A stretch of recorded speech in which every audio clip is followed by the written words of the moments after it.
Hola, mi nombre es Carolina de Los Ángeles Alvarado Naón, soy de la Facultad de Medicina de la Benemérita Universidad Autónoma de Puebla y hoy les voy a hablar acerca de la diabetes mellitus. La diabetes es una enfermedad crónica que aparece cuando el páncreas no produce insulina suficiente o cuando el organismo no utiliza eficazmente la insulina que produce. Es muy importante conocer la epidemiología de la diabetes, pues su número ha ido en aumento a lo largo de los años.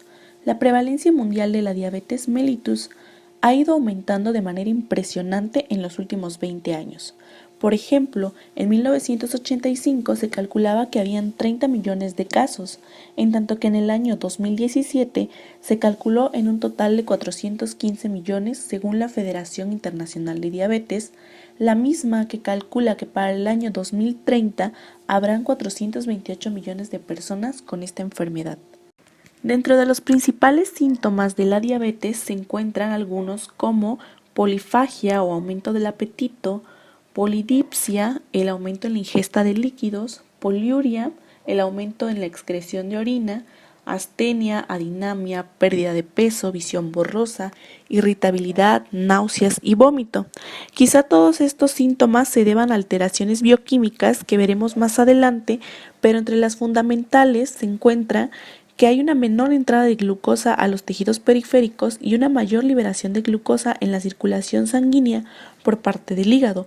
Por esa razón se advierte un exceso de glucosa extracelular y en el interior de muchas células la deficiencia de dicho carbohidrato, situación que algunos llaman inanición en medio de la abundancia.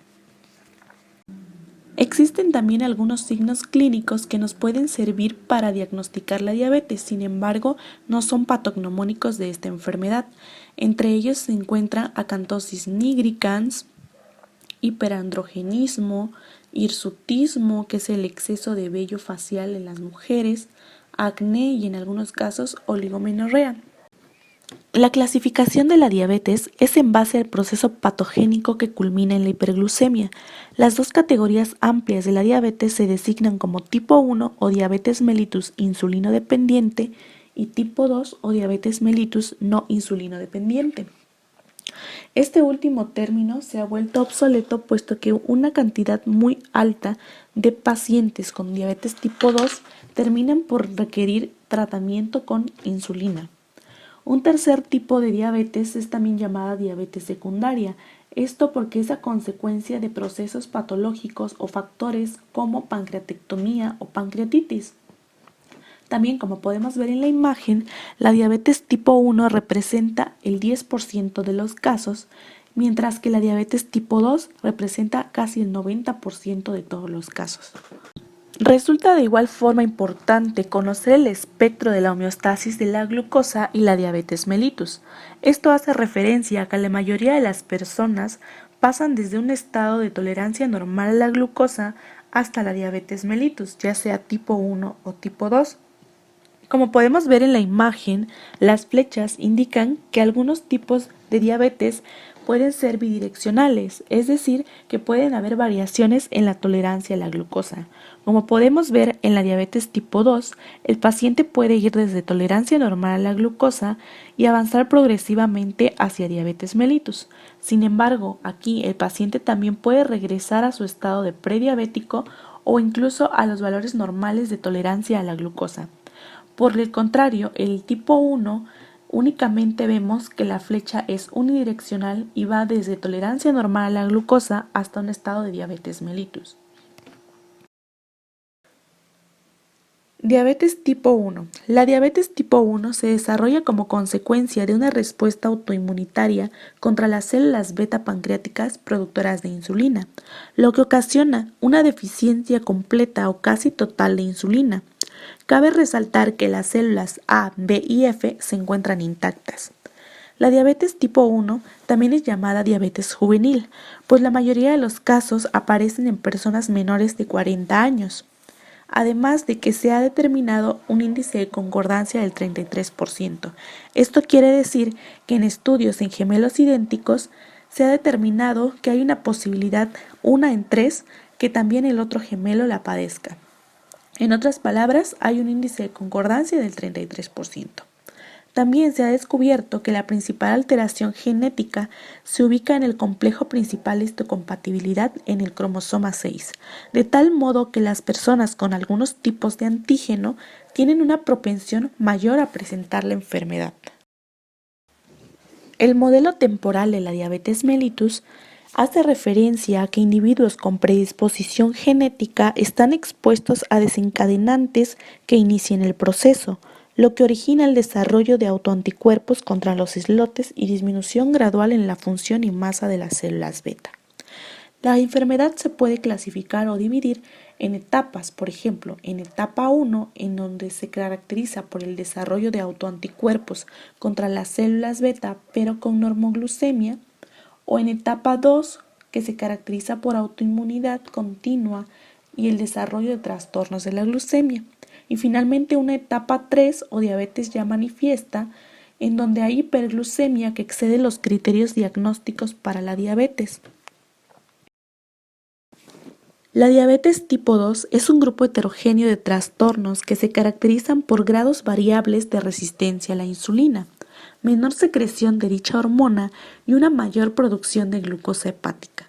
Como mencioné anteriormente, el tipo 2 es el tipo más común de diabetes y por lo regular se acompaña con obesidad. Suele aparecer después de los 40 años. En algunos pacientes, la diabetes mellitus tipo 2 puede provenir de alteraciones genéticas identificadas que comprenden defectos en las diversas moléculas o enzimas que aparecen en la imagen. Las moléculas, procesos o enzimas que se encuentran subrayadas en la imagen pueden estar mutadas. Por ejemplo, una mutación en la glucosinasa, que es una enzima muy importante para la fosforilación de la glucosa, para que ésta pase a glucosa 6-fosfato, puede desencadenar diabetes tipo 2, así como una mutación en la molécula de insulina, en el receptor de insulina o incluso en los transportadores de glucosa. La secreción de insulina y la sensibilidad a esta se encuentran muy relacionados. Por ejemplo, como podemos ver en la gráfica, conforme una persona es más sensible a la insulina, la secreción no se ve tan aumentada, pero en pacientes con diabetes tipo 2, en donde la sensibilidad a la insulina se encuentra disminuida, la secreción de dicha molécula se encuentra aumentada. Como podemos ver, se pasa de un punto A a un punto B, lo que al final termina en un exceso de secreción de insulina que destruye las células beta pancreáticas. La incidencia de la obesidad va en aumento y a la vez esto contribuye a la resistencia a la insulina. Conforme la persona va aumentando de peso, también se incrementa la resistencia a la insulina, es decir, disminuye la propiedad de esta hormona para depositar glucosa en la grasa y en los músculos y anular la liberación de dicho carbohidrato por parte del hígado. La reducción de peso, por ende, disminuye la resistencia a la insulina. Por lo tanto, la obesidad desencadena procesos como hiperinsulinemia, dislipidemia, que se caracteriza por concentraciones altas de triglicéridos y bajas de lipoproteínas de alta densidad, como son las HDL, así como el desarrollo de procesos patológicos como aterosclerosis. A toda esta combinación de manifestaciones clínicas se les llama comúnmente síndrome metabólico o síndrome del X. Esto, a su vez, va a intensificar la resistencia a la insulina. Dentro de las complicaciones de la diabetes mellitus, estas se pueden dividir en vasculares y no vasculares, y son similares tanto para la diabetes tipo 1 como para la diabetes tipo 2. Dentro de las vasculares se encuentran las micro y macrovasculares.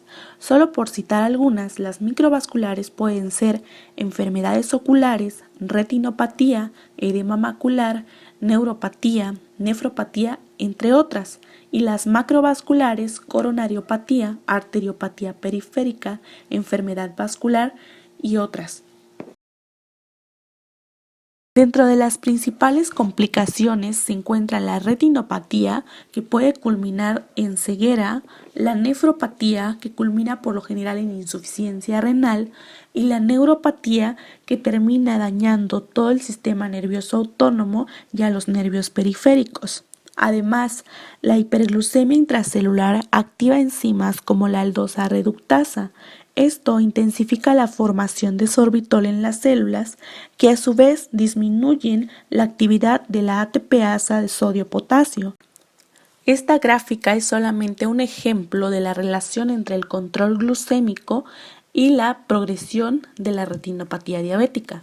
Por ejemplo, como podemos ver en las personas que manejan valores de alrededor del 7% de hemoglobina glucosilada, la tasa de progresión de retinopatía no es tan elevada, comparado con personas que manejan niveles de 11% de hemoglobina glucosilada, en donde la tasa de progresión de retinopatía es evidentemente más alta.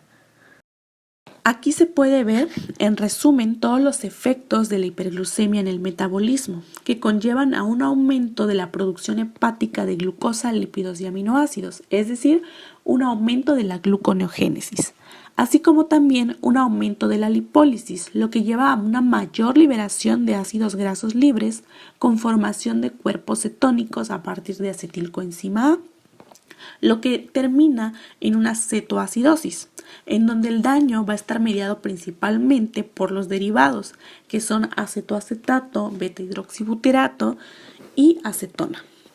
También va a haber un aumento de las lipoproteínas de baja densidad y triglicéridos, así como una disminución de las HDL, lo que ya mencionamos que se conoce como dislipidemia.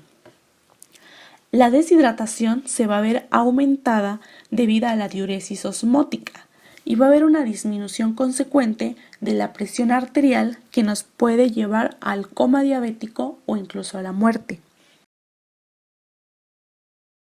En estas dos imágenes se ejemplifican muy bien todos los efectos de la hiperglucemia y el déficit de insulina.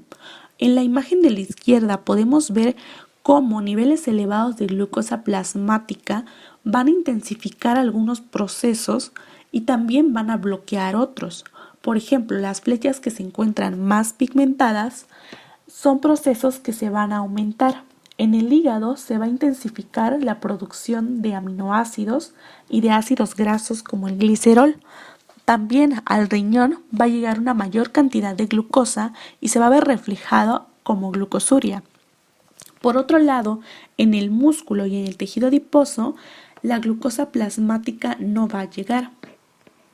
En la imagen de la derecha podemos ver cómo la deficiencia de insulina causa una menor captación de glucosa, un mayor catabolismo proteico y una mayor lipólisis, lo cual va a generar todo lo que ya mencioné: la hiperglucemia, glucosuria, diuresis osmótica, deshidratación por la depleción de electrolitos, incremento de los cetoácidos, es decir, va a haber cetogénesis, cetonuria y cetonemia.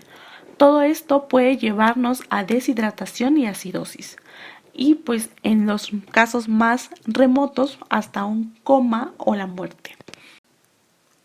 Resulta interesante conocer cuál es el efecto de otras hormonas en la diabetes, puesto que en algunas literaturas las mencionan como hormonas diabetogénicas. Tal es el caso de las hormonas tiroideas, de los glucocorticoides y de la hormona del crecimiento. Comenzando con las hormonas tiroideas, estas se dice que empeoran la diabetes porque el principal efecto diabetogénico de las hormonas tiroideas es incrementar la absorción de glucosa en los intestinos, pero dichas hormonas ocasionan algún grado de depleción del glucógeno hepático. Por lo tanto, los hepatocitos con dicha depleción son muy vulnerables y cuando hay daño hepático, la curva de tolerancia a la glucosa es de tipo diabético.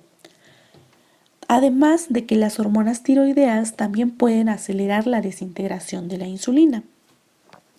Ahora bien, los glucocorticoides de la corteza suprarrenal aumentan la glucemia y causan una curva de tolerancia a la glucosa de tipo diabético. En seres humanos, dicho efecto puede observarse solo en personas con predisposición genética a la diabetes, además de que la tolerancia a la glucosa disminuye en un 80% en sujetos con síndrome de Cushing y 20% de ellos muestran diabetes evidente. Finalmente, los efectos de la hormona del crecimiento son parcialmente directos y parcialmente mediados por el factor de crecimiento similar a la insulina, ya que esta hormona moviliza ácidos grasos libres desde el tejido adiposo y con ello facilita la cetogénesis. En algunos tejidos reduce la captación de glucosa, acción que algunos llaman como antiinsulínica. Incrementa la producción además de glucosa hepática y quizá disminuya la fijación de la insulina a los tejidos. En la actualidad existen muchos criterios para el diagnóstico de la diabetes, sin embargo, los más importantes, de acuerdo a la Asociación Americana de Diabetes, son la glucosa plasmática en ayuno mayor o igual a 126 miligramos sobre decilitro, la glucosa plasmática a las 2 horas después de realizada una carga de 75 gramos de glucosa disuelta en agua, lo que también es llamado la prueba oral de tolerancia a la glucosa, que de hecho es la gráfica de la derecha, en donde podemos ver la gran diferencia entre un paciente diabético y un paciente normal. También la medición de la hemoglobina glicosilada da un resultado igual o mayor al 6.5%. Y en pacientes con síntomas clásicos de hiperglicemia se puede realizar la medición de la glucosa al azar, es decir, la medición de la glucosa en cualquier momento del día sin tener un ayuno previo. Existen además pruebas complementarias, sin embargo no tan utilizadas, como son la medición de la insulina o del péptido C y la detección de anticuerpos. Hoy en día existe una gran gama de tratamientos para la diabetes mellitus. Sin embargo, es muy común escuchar acerca de los hipoglucemiantes orales, de los cuales los principales o más comunes son los derivados sulfonilureicos, los cuales actúan a nivel del receptor SUR o receptor de sulfonilurea. Lo que hacen es inactivar a los canales de potasio sensibles al ATP, con lo cual generan la despolarización de las membranas de la célula beta y así favorecen la entrada de calcio a la célula, lo cual genera toda una cadena de contracción para poder liberar a las moléculas de insulina por exocitosis. Así, se incrementa la liberación de insulina independientemente del aumento de la glucosa plasmática.